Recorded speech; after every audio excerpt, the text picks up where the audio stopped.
question is that can an object actually turn into a black hole through its relativistic mass?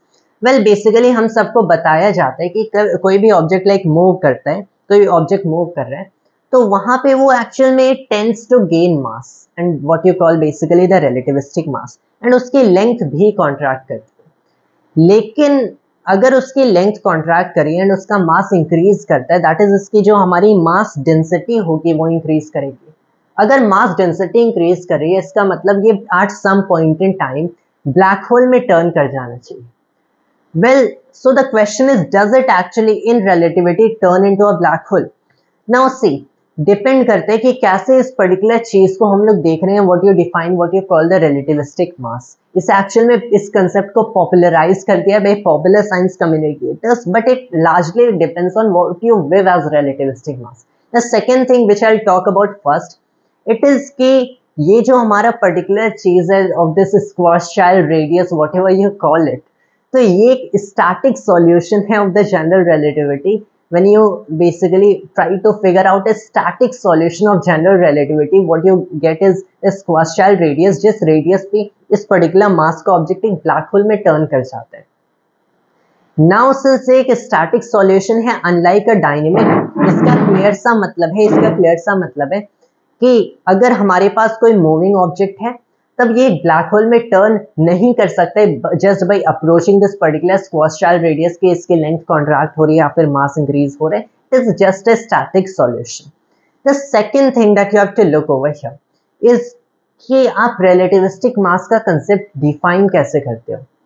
Relativistic mass basically जो हमें बताया जाता है या फिर टेक्स्ट बुक्स में लिखा भी जाता है कि किसी ऑब्जेक्ट का मास इंक्रीज करता है व्हेन इट मूव्स रिलेटिविस्टिकली, लेकिन यू हैव टू अंडरस्टैंड कि एक एक्चुअली फॉल्स कंसेप्ट है। किसी ऑब्जेक्ट का मास रिलेटिविस्टिकली इंक्रीज नहीं करता है। कि यहाँ पे आपके पास कोई ऑब्जेक्ट है, क्या उसका इनर्शिया इंक्रीज करेगा when it travels with a certain velocity? It's inertia doesn't in fact increase, या फिर जैसे हम लोग क्लासिकली इनर्शिया का कंसेप्ट डिफाइन करते हैं या फिर मास का, it doesn't increase. Why doesn't it? Well, the thing is कि जो हमारा रिलेटिविस्टिक मास है ये बेसिकली एक मैथमेटिकल मॉडिफिकेशन है हमारे रेस्ट मास का, no more than that. It is just another way of assuming the same classical forms of the equation in relativity as those were that of Newtonian mechanics, something like this. For an example, कि मान लो आपके पास equation है P equals m, which is momentum is mass times the velocity.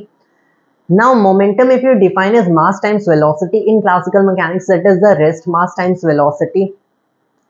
अब जब relativity में इसी चीज को देखा जाता है, so it is something like momentum is the relativistic mass times velocity. Relativity में आइंस्टाइन ने इसे इंट्रोड्यूस कैसे किया था? It is the rest mass times the velocity over the square root of 1 minus v square over c square. अब अगर इस चीज को कुछ ऐसे डिफाइन किया जाता है तो अब basically physicist, in fact I wouldn't even call them physicist, popular science debtors ने कहा क्या कम्युनिकेटर्स ने क्या किया कि जो m naught over the square root of 1 minus we square over C square term है, इसे as a new form of mass represent कर दिया जो कि हमारी वेलोसिटी के साथ इंक्रीज करे, but it doesn't increase. It is not some sort of relativistic mass की रिलेटिविटी में objects tend to gain mass as they move close to the speed of light or whatever velocity, and it will have the negligible effects or whatever. It doesn't happen so in relativity.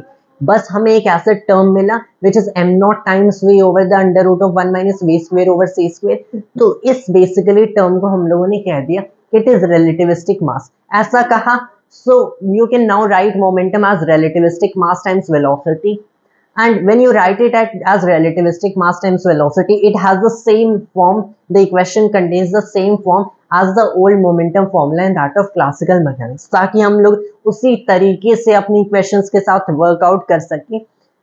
However, in reality, there is nothing such a thing called relativistic mass of that object. It doesn't just exist. Another example, E equals mc square. अब यहाँ पे actual में equals mc square को देखा जाए तो इससे basically इसके दो फॉर्म्स भी कहा जा सकते हैं, as the form of rest energy और the total energy of the body. When I say the rest energy, तो किसी भी ऑब्जेक्ट की रेस्ट एनर्जी उसके रेस्ट मास टाइम सी स्क्वायर लिखा जा सकता है। Now what this means is कि अगर कोई ऑब्जेक्ट है, जैसे you have the teddy right here, तो यहाँ पे इसके पास एक मास है, एक रेस्ट मास, जब ये रेस्ट पे रखा हुआ है, एंड इसके शेयर एग्जिस्टेंस की वजह से ही इसके पास एक एनर्जी है, even if it is staying still right here, इसके पास एक एनर्जी है. What is that energy? It is the rest mass of this teddy times the speed of light square, 9 times 10 power 16 metre square per second square. अब यहाँ पे अगर देखा जाए तो ये हमारा rest energy equals rest mass times सी square हो गया. अगर इसमें मैंने इसको एक मोशन की स्टेट दिया, सम सॉर्ट ऑफ एनर्जी इसमें ऐड किया, and that goes into its kinetic energy, तब अगर मैंने इसे काइनेटिक एनर्जी दिया, सो अब इसकी जो एनर्जी होगी दैट विल बी इसकी rest energy which is M naught C square plus इसकी kinetic energy, for instance half M V square. Now in the classical sense that is kinetic energy. अब जो भी इसकी काइनेटिक एनर्जी आ रही है, Einstein ने क्या बताया कि इसकी काइनेटिक एनर्जी प्लस इसकी रेस्ट मास टाइम सी स्क्वायर को मैं क्या लिख सकता हूँ? इसको मैं लिख सकता हूँ as M naught times C square over the under root of 1 minus we square over C square. इसे ऐसा लिखा जा सकता है, M naught C square over under root of 1 minus we square over C square. अब यहाँ पे to maintain the same form, again to maintain the same form, क्योंकि E naught equals M naught C square defined था, rest energy rest mass time सी square है, तो अगर मैंने m naught over root of 1 minus we square over C square को एक relativistic mass define कर दिया, तो यहाँ पे मैं क्या कर सकता हूँ कि the rest energy equals relativistic mass time C square कहा जा सकता है. तो हमारा same form previously as previous फिर से मिल गया. But does it mean we were being right on it? Does it mean कि रिलेटिविस्टिक मास एक एक्चुअल मास है? यहाँ पे मैथमेटिकली इस चीज को कैरी आउट किया गया है, लेकिन डज इट मीन कि रिलेटिविस्टिक मास एक एक्चुअल मास है जो कि इंक्रीज करता है as the object moves and closer to the speed of light और at high and higher velocities? It isn't really a mass. Relativistic mass again mass की या फिर रेस्ट मास की एक सिर्फ एक मैथमेटिकल मॉडिफिकेशन है जो कि हमारी इक्वेशंस को सिंपलर बनाती है या फिर इजियर टू वर्कआउट बनाती है. एंड यहाँ पे सेम क्लासिकल जो हमारे फॉर्मूलाज हैं उसी फॉर्म में हमारी इक्वेशन को हमें प्रेजेंट करती है, लेकिन सिंस इसे ऐसे डिफाइन कर दिया गया तो इसे आप बेसिकली सिर्फ एक कांस्टेंट या फिर not in fact a constant, एक फैक्टर मान सकते हो जैसे गामा फैक्टर है. So it is basically rest mass of an object times the gamma factor gives you just another factor जिसे रेस्ट मास कह दिया, रिलेटिविस्टिक मास कह दिया गया है. बट इट इज नॉट कि mass of an object will increase as the object moves. तो क्या इस डेफिनेशन को डिस्कार्ड कर देना चाहिए कि mass of an object moves as object acquires velocity and it has so called relativistic mass? क्या इसे डिस्कार्ड कर देना चाहिए? वेल, बहुत सारी ग्रेट टेक्स्ट बुक्स में, बहुत सारी पॉपुलर टेक्स्ट बुक्स में इनफैक्ट रिलेटिविस्टिक मास का कंसेप्ट इंक्लूडेड होता है, including Feynman lectures on physics. लेकिन रिलेटिविस्टिक मास को जब तक सिर्फ एक मैथमेटिकल मॉडिफिकेशन कंसिडर किया जाता है, देन ऑल्स वेल. ऑलवेज रिमेंबर कि जो मास ऑफ एन ऑब्जेक्ट होता है, इससे this doesn't actually increase when you encounter actual relativity. When you're trying to teach relativity to a new person or to someone who doesn't know physics, तब वहां पे ऐसा कहा जा सकता है. In fact I also often say it a lot when I am trying to tell relativity to someone who doesn't know anything about it.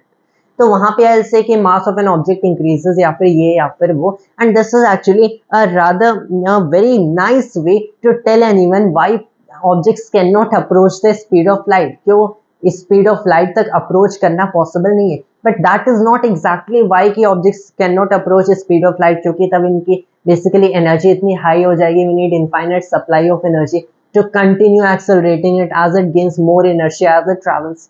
तो to actually tell anyone, तो मैथमेटिकली हमारी इक्वेशन में ऐसा दिखता है कि फैक्टर इंक्रीज कर जाते हैं जिस एंड इस फैक्टर की वजह से objects can not reach the speed of light. लेकिन when you try to bring it in popular science system, तो वहां पे इसे हम लोग कैसे बताएं? डू वी टेल देम कि एक सर्टेन फैक्टर है जो कि इंक्रीज कर जाते हैं this and that? No. What we say is कि ये और मास गेन कर गया, but it doesn't gain mass. It is all merely due to the effect of this factor that you have over here. There are multiple reasons why objects cannot in fact approach the speed of light, or at least multiple ways of looking at the very same thing, that objects cannot approach the speed of light as long as they have a certain rest mass. तो क्या इस definition को discard कर दिया जाए? As long as you are understanding what is the clear meaning of relativistic mass, कि ये merely एक mathematical modification of rest mass है, all's good. अगर आप ये डेफिनेशन यूज भी करते हो और नॉट वेरी ऑफन, लेकिन जस्ट इन केस ये डेफिनेशन यूज भी करते हो, so it's not that much of a major problem. लेकिन अगर इसे डिस्कार्ड कर दिया जाए then it's even better. नहीं तो always keep in mind, keep track of this, कि इस डेफिनेशन को यूज भी करते हो, इससे प्रॉपर कंक्लूजन्स नहीं डिराइव किए जा सकते हैं। इससे कोई आप एक वेरी प्रॉपर कंक्लूजन नहीं डिराइव कर सकते ऑफ मास और the effects of having a mass. What this means is कि एक ब्लैक होल को देखा जाए, क्या एक ऑब्जेक्ट रिलेटिविस्टिक मास से ब्लैक होल में टर्न कर सकते हैं? इट कैन नॉट, क्योंकि मास इंक्रीज नहीं कर रहा है। That is what it actually means when I से इससे प्रॉपर कंक्लूजन्स नहीं डिराइव किए जा सकते हैं कि एक ऑब्जेक्ट का मास क्लियरली एक्चुअल में रिलेटिविटी में इंक्रीज नहीं करता है। And since mass is basically what gives you gravitational pull and whatever, तो यहाँ पे मास इंक्रीज नहीं करे, gravitational pull at its surface in that sort of way increase नहीं करेगा। And so you basically have that कि कोई भी ऑब्जेक्ट है वो रिलेटिविस्टिकली ब्लैक होल में टर्न नहीं कर सकते, even if you are having it approach the speed of light or having it approach a very high velocity. So that is basically my answer to कि क्या objects black hole में basically turn कर सकते हैं when they approach the speed of light.